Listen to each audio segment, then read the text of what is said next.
Hey friends, this is Brian Foreman with Campbell Center for Church and Community, and I'm really excited today to talk with Daniel Pryfogle, who is the co-founder and CEO of SIMPA. You're going to hear a little bit about what they do today, but the most important thing you need to know is that Daniel and I called each other. We said we got to have a fresh shave on top of the head, we got to wear our glasses, and most importantly, we got to wear gray sweatshirts with black underneath. So Daniel, I appreciate you making sure we had the same outfit today. It's a nice look. So I'm really glad that you decided to spend some time with us. I appreciate it. I've followed your work. I've talked with you about it for some time now and have admired it. So I'm glad that you're able to spend some time with us. And I'm curious, the same question I ask everybody as we get started. Tell me what's good in your world. Well, first off, I think having this conversation with you, Brian, is good. And no joke there. I love anytime you and I get to connect. We met a few years ago when we were both at HQ Raleigh in downtown Raleigh, a co-working space for social entrepreneurs, meeting others that share a passion for making our communities more whole, healthier, more just and inclusive and sustainable is always so energizing for me. So I just feel like we were kindred spirits right when we met. I would call us traveling companions because that's what SIMPA means. SIMPA comes from the Greek sympara lambano. In the New Testament, when Paul, for example, would take along friends on his missionary journeys, that phrase "take along with" or "abide with" is sympara lambano, and we shorten that to SIMPA, and it's our shorthand for traveling companions. That's awesome. Yeah, and so I count you as a traveling companion for sure. You know, SIMPA started 17 years ago as a covenantal community, a community of practice. A few friends and I were trying to figure out our callings, our vocation. Our tradition wasn't much help here. They gave us two options. We could be pastors or chaplains. And while those are great callings, we were itching for something else. But we didn't know what that was at the time. But we did know we needed friends to travel with us as we discerned that calling. And so fast forward 17 years later, we've been a covenantal community that has a simple a rule that we keep together, that we practice together, that we hold each other accountable to. Each of us are engaged in a different kind of work around the United States. But we come together with this understanding that we need friends for the journey. And in recent years, we've been asking ourselves, is this more than just a support group, an accountability group? Is there a public mission that we should be engaged in? And we said, yes, definitely we should be engaged in something public, but we didn't know what that was until about a year and a half ago when we landed on this idea of repurposing religious assets for the common good, which is SIMPA's public mission. Our shorthand for that is to talk about sacred civic placemaking. And so back to your question, what's good? This work is good. It is so necessary always, but particularly in this moment, I think. I'll give you an example of this. So we're helping congregations, denominations, nonprofit organizations think about the assets that they possess that can be leveraged for more just, inclusive, and sustainable communities. And we recognize that clergy and lay leaders often do not have a great appreciation of the assets that they possess. And moreover, are often unaware of the assets in their wider community. This this challenge of not seeing the assets that one possesses is not just a challenge of the church. It's civic leaders as well. Often are unaware of the assets that they possess. So making assets visible is a critical part of our work. And to do that, we've developed a digital application, a web-based application that helps community leaders map the resources they possess in order to solve the problems that they face as a community.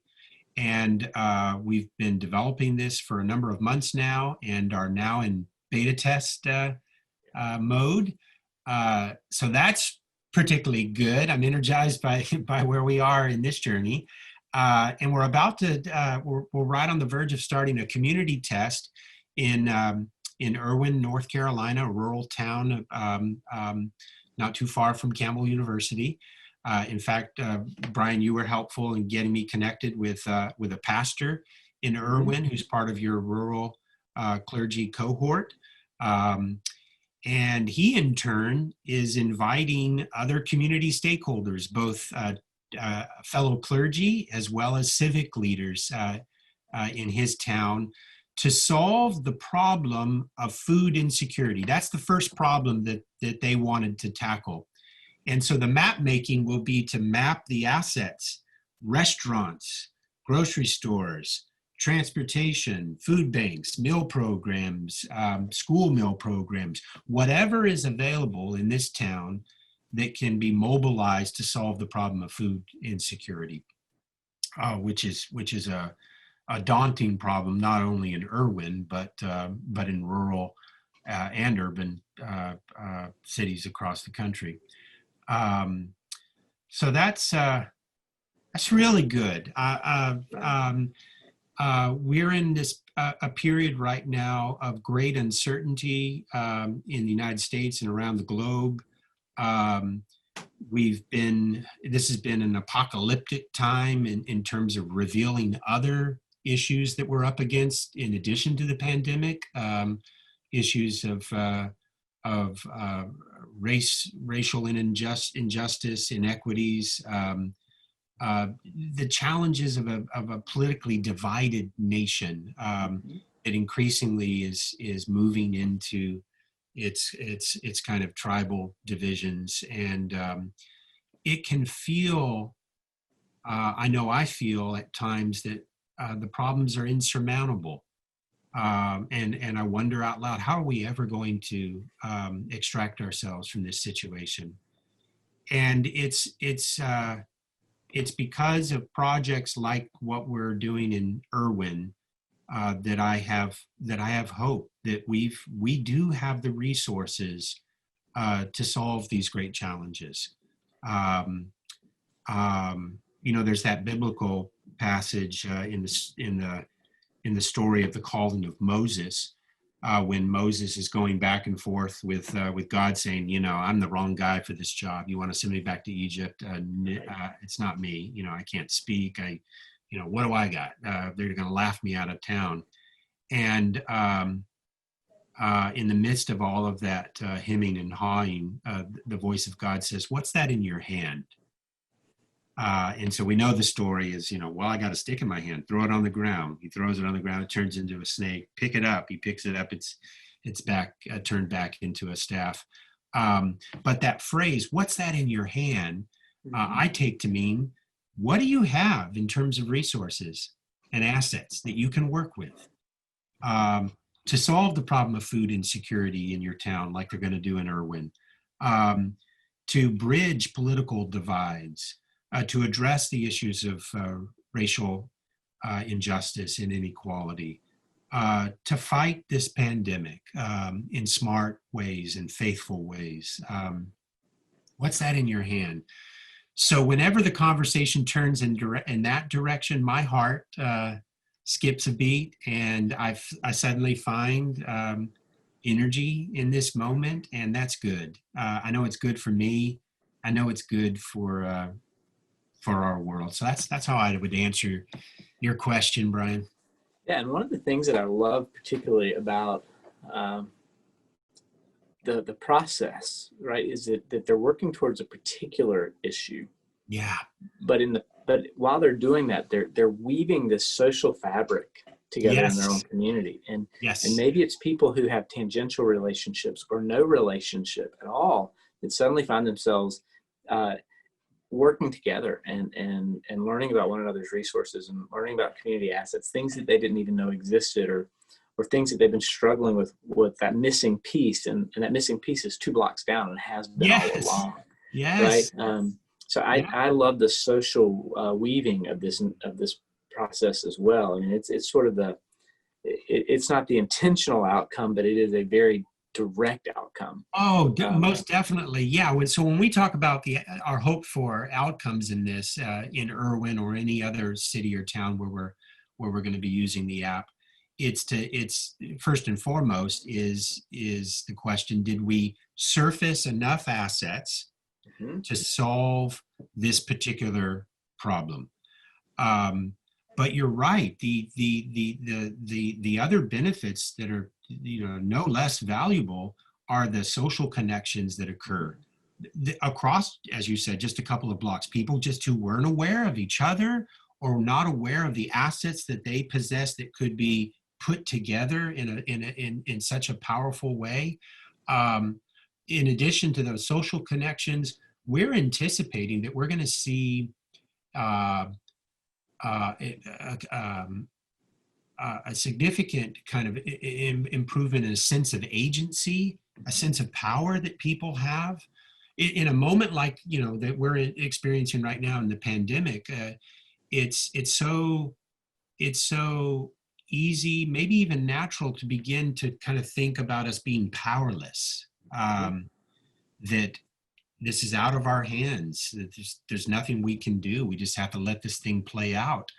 Um, um, and we want to say, no, we do have agency. We do have power. There are choices that we can make, and we do have resources that we can creatively leverage.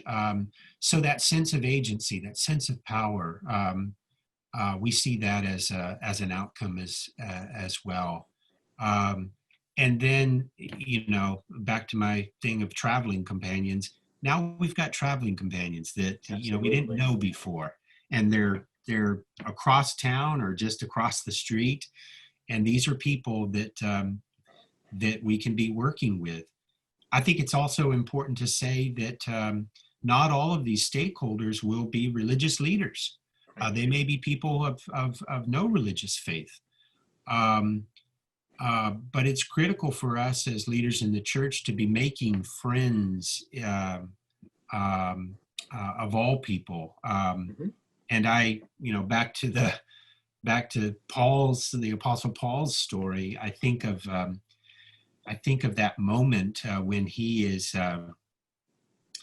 just gotten into town, he's getting the lay of the land, and he's feeling some resistance. And this is in Corinth, and he's thinking, I'm ready to quit. I'm going to get out of town and shake the dust from my sandals. And the Spirit of God comes to him in a dream and says, "Don't quit, stay, have courage, for I have many friends in this city."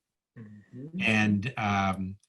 And that's a little puzzling at first, because you think, well, Paul's the missionary. They've just set up shop. How could God have many friends in this city? Right. And I think it's just it's another revelation of the expansive, always expanding work of God in the world, and the mystery of that, and the beauty of that. And we are invited to participate in a movement that's larger than we can imagine. So I, that friend making is also something that comes out of this mapping of assets. I appreciate you using scripture to describe that, because I was thinking about a 5-month-old puppy in our house that every other dogs and other people all fall into one of two categories for her. They're either friends or people that don't know they're going to be friends yet. Ah, Right? yes, yes. Friends she hasn't made yet. Yeah, yes. So let me ask you a question, because when we start talking and using words like assets and resources, these are things that are fairly common to us and in the Yeah. work that we do. But if somebody's watching and they're sitting there going, well, my church or my organization doesn't have a food bank. We don't have this, we don't have this, we don't have that. Right. What are some like really tangible assets that organizations, churches, community groups have that they don't always think of as assets? And to be even more specific about that, like I'm thinking about the fellowship hall of the church, right? Yeah. You could say that's an asset, but what if you phrase it as we have a meeting room that seats 150 people around round tables? Yes. That's an Yes. asset.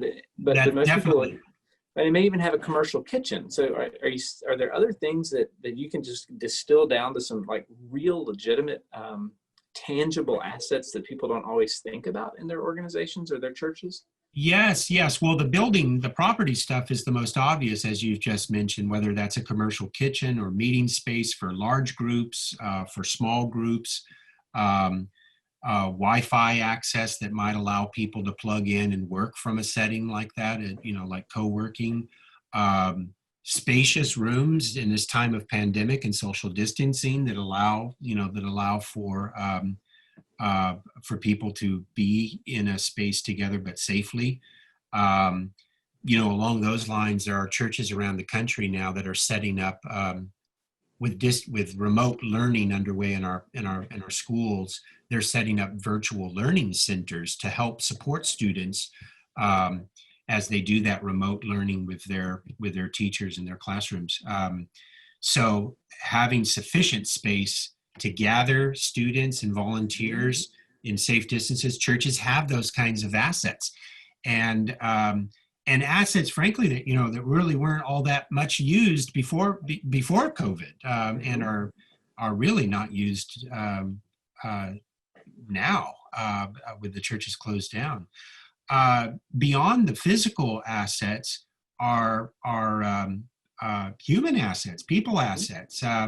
So people in a congregation have a variety of gifts and experiences that can be leveraged for community benefit. I think of a church in Austin, Texas, where I was the interim pastor, that had, like probably a number of churches, a good number of retired and currently working chaplains, pastoral counselors, therapists, psychiatrists, and those folks have gifts that are wider community needs and can be mobilized in hugely impactful ways. So people assets, relational assets. Churches oftentimes have relationships with partners in the greater community, and they can help build bridges for other players, other partners in the community who may not have those connections. So a church can be helpful in terms of basically brokering relationships. That's an asset, the relational asset. I could go on. There's the moral and social assets. There's that have value to the wider community. For us in SIMPA, we think of all of those as capital that can be leveraged for the common good. What I love about that, in all of those examples of assets, you never mentioned money. Yeah. Right? So many people, they hear assets or they hear resources and they think it's this financial, like you're getting ready to ask for a donation. Yeah. But what you're talking about is a donation of our time and our talents and all of those things. And that's right. I think that's something that I've heard a lot of preachers use before the offering, right? Yeah. Lord, bless this giving of our time, our talents, and our tithes. And what you're asking people to do is to use their times and their time and their talents in ways that God's already equipped them with. Yes. And the blessings that surround us. So I just think that's awesome because it empowers people. It gives them the agency you talked about. It introduces them to other travelers for the journey. And man, what a difference that has the potential to make. So if somebody wants to learn more about SIMPA, how do they find you? Simpara.org, SYMPARA.org.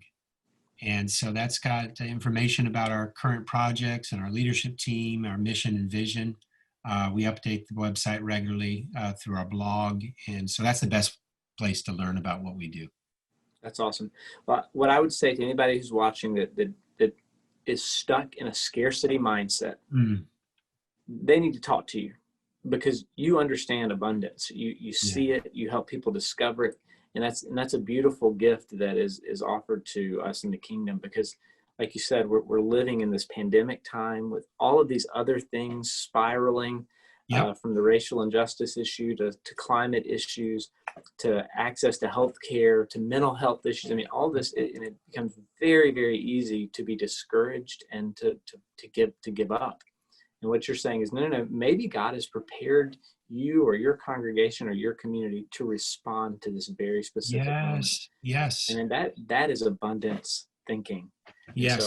I'm grateful for the work that you do and for the work that you share with others as well. Mm, thank you, Brian. Yeah. Yeah. I'm So Dan, encouraged in this conversation. We've got everything that we need absolutely. to do this work. Absolutely. Well, Yeah. if they want to find you, simpara.org, Yep. SYMPARA. We'll try to make sure that's in the one of the slides, one of the bumpers, so that it's there for folks that if they can't remember or if they Yep. didn't write it down, it's showing up. And so Awesome. so folks, reach out to Daniel. It's Daniel at simpara.org, That's right. and be blessed in the work that you do. And Daniel, I certainly offer that blessing to you all and the good work that you're doing. Thank you, Brian. I really appreciate that. And I'm grateful for this time with you today.